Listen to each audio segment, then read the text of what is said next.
Chennai shopping mall లో సంక్రాంతి సంబరాలు. మీ Sankranti shopping Chennai shopping mall లో చేయండి, వెండి ఉచితంగా పొందండి. ఇంకా మరెన్నో అద్భుతమైన ఉచిత బహుమతుల్ని పొందండి. కుటుంబం అందరికీ కావలసిన అత్యాధునిక ఫ్యాషన్ వస్త్రాల షాపింగ్ తో పాటు మైమరిపించే విలువైన స్పాట్ గిఫ్ట్స్ తో మీ పండుగ షాపింగ్ మరింత ఆనందంగా జరుపుకోండి. The Chennai shopping mall, NG road, Vijayawada.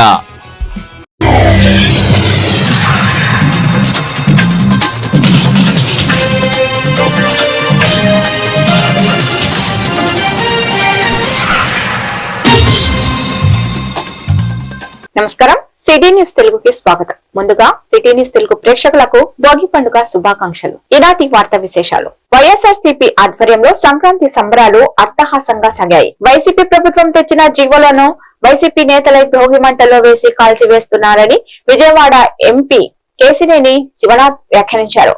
Vijayawada Guru Nanak colony NTR Bhavan లో సంక్రాంతి సంబరాలు మొదలయ్యాయి. ఎన్డీఏ కూటమి నాయకులు కుటుంబ సభ్యులతో కలిసి నగర ఎంపీ కేశినేని శివనాథ్ భోగి మంటలు వెలిగించారు. జగన్ బొమ్మలతో రైతులకు ఇచ్చిన పాస్ పుస్తకాలను కూటమి నాయకులు భోగి మంటల్లో వేశారు. ఈ సందర్భంగా కేశినేని చిన్ని మాట్లాడుతూ ఆంధ్రప్రదేశ్ రాష్ట్ర ప్రజలకు భోగి సంక్రాంతి శుభాకాంక్షలు తెలిపారు. ప్రజలకు చెందిన ఆస్తులపై గత ప్రభుత్వంలో జగన్ బొమ్మ వేసుకున్నారని, కూటమి ప్రభుత్వం అధికారంలోకి వచ్చాక జగన్ బొమ్మ తొలగించి రాజముద్రతో పాస్ పుస్తకాలు జారీ చేశామని ఆయన ప్రకటించారు. ఈ భోగి వేడుకల్లో ఎన్టీఆర్ జిల్లా టీడీపీ అధ్యక్షురాలు గద్దె అనురాధ, పార్టీ నాయకులు, మహిళా నేతలు తదితరులు పాల్గొన్నారు.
సంప్రదాయాలన్నింటినీ ఆచరించి ఎన్నో లక్షల కుటుంబాలు వాళ్ళ సొంత ఊళ్ళు వెళ్ళి తప్పకుండా అందరూ బంధుమిత్రులతో చక్కటి సంక్రాంతి జరుపుకోవాలని. అంతేకాకుండా ఈ సంక్రాంతి రోజున మేమందరం కూడా ఈ భోగిలో జగన్ రెడ్డి ఏదైతే రాష్ట్రం మొత్తం మీద తన ఫోటోలతో ఉన్న పాస్ బుక్ ఇచ్చి రైతుల స్థలాలను ఆక్రమించడానికి కుట్రపన్నారో ఆ పాస్ పుస్తకాలన్నింటినీ కూడా ఇవాళ మేము అధికారికంగా రాజముద్రతో ఎవరైతే రైతు అయితే ఇవాళ విజయవాడ నగరం బ్రహ్మాండంగా అభివృద్ధి చెందబోతుంది. మనం గత 5 సంవత్సరాల్లో చూస్తే విజయవాడ నగరంలో ఒక్క రాయి కూడా అభివృద్ధి జరగల గత వైసీపీ ప్రభుత్వంలో. మేము అధికారంలోకి వస్తే ట్రాఫిక్ బాగైపోతున్నాయి. ఎక్కడ కూడా మేము కంట్రోల్ చేయడం కూడా ఇబ్బంది అయిపోతుంది. ముందు ట్రాఫిక్ సమస్య మీద దృష్టి పెట్టాం. ఎక్కడికక్కడ రోడ్లు, ఫ్లైఓవర్లు సాధించాం. ఆర్ఓబీలు, ఆర్ఓబీలు కూడా సాధించాం. సుమారు 11 ఆర్ఓబీలు, 4 ఫ్లైఓవర్లు, దాదాపు 14 మెయిన్ రోడ్ ని క్లియర్ చేస్తున్నాం. రేపు రాబోయే పుష్కరాలు మిగతా రోడ్డు కూడా క్లియర్ చేసి విజయవాడకి స్ట్రాంగ్ వాటర్, డ్రింకింగ్ వాటర్, అంతేకాకుండా పల్లెపట్టుక కార్యక్రమంలో భాగంగా ఎన్టీఆర్ జిల్లా జగ్గయ్యపేట మండలం పోచంపల్లి గ్రామంలో 40 లక్షల వ్యయంతో నిర్మించిన స్కిల్ డెవలప్మెంట్ సెంటర్ ను, అలాగే ఉపాధి హామీ పథకం కింద 8 లక్షల వ్యయంతో నిర్మించిన 4 గోకులం షెడ్లను శాసనసభ్యులు శ్రీరామ్ రాజగోపాల్ ప్రారంభించారు.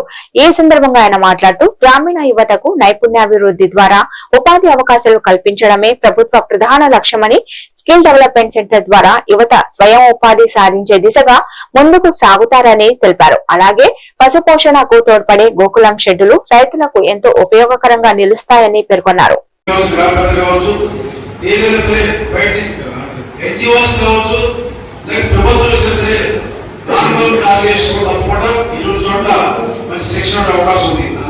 అదేవిధంగా ఈ గ్రామంలో అనేక సమస్యలు చెప్పినప్పుడు ఆర్టీకి కేంద్రం ఒకటి, అదేవిధంగా సచివాలయం బిల్డింగ్స్ కూడా అసంతృప్తిగా ఉన్నాయని చెప్పారు. పూర్తిగా వాటి నిధులని ప్రభుత్వం యొక్క పాలసీ చూసుకొని తప్పకుండా ఏర్పాటు చెప్తాం.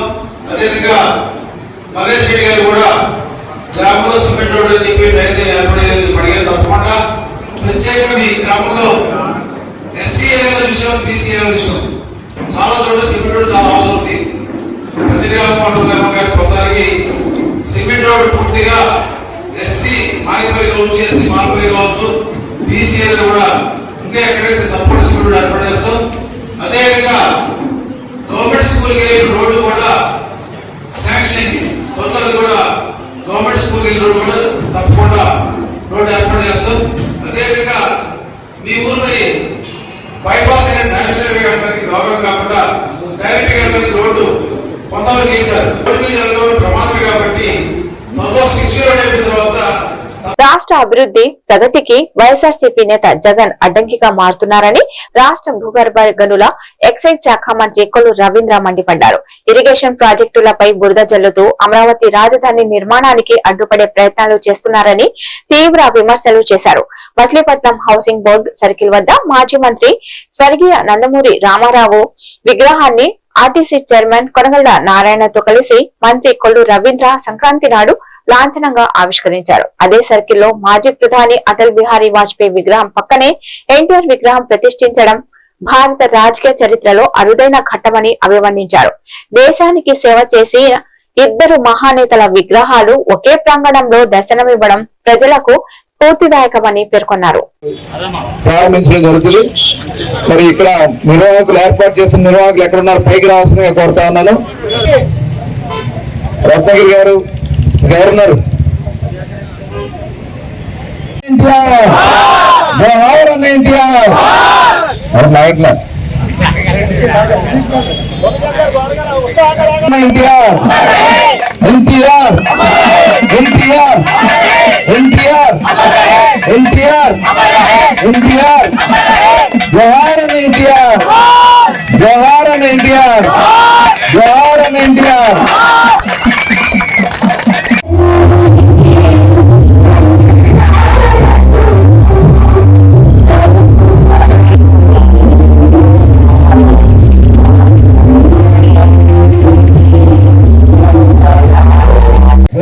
రావాల్సిందిగా కోరుకుంటున్నాను. వడ్డీల సాంబశివరావు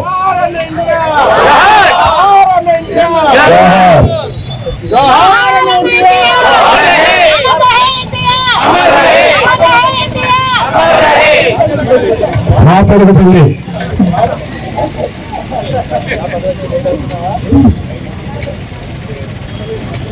ఆయనకి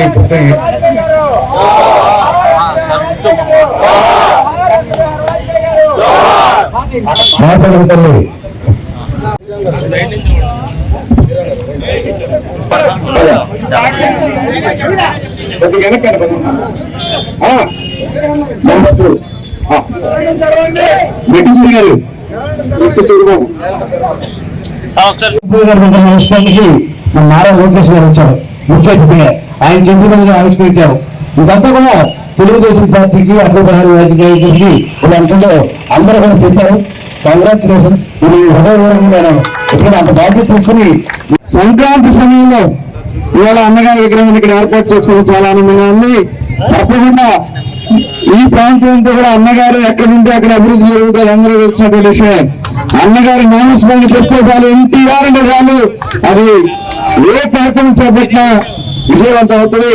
మరి అటువంటి అన్నగారి విగ్రహాన్ని ఇక్కడ ఏర్పాటు చేయడంలో ముఖ్యంగా మరి ఆ రోజున కీలక పాత్ర పోషించినటువంటి గోపిచంద్ గారికి కానీ, అదేవిధంగా దిలీప్ గారికి, ముఖ్యంగా మరి బాలు గారు, కోటేశ్వర గారు, తిరుపతి కోటేశ్వర గారు 85లో 84లో ఎన్టీ రామారావు గారిని కాంగ్రెస్ పార్టీ ఆ రోజు కొన్ని కుట్రలు పన్ని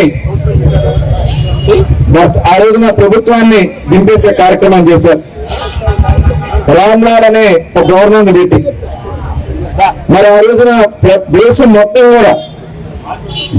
మొత్తం కూడా ఎన్టీ రామారావు గారికి అండగా నిలబడి తిరిగి మళ్ళీ నెల రోజుల్లోనే ముఖ్యమంత్రిగా నిల్చోబెట్టినటువంటి ఘనత ఆనాడు ఈ దేశంలో ఉన్నటువంటి ప్రతి ఒక్కరు గడుపుతుంది.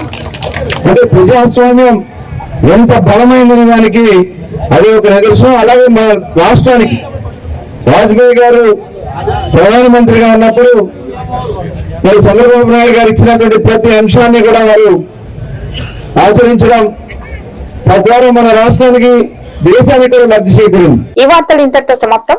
నమస్కారం.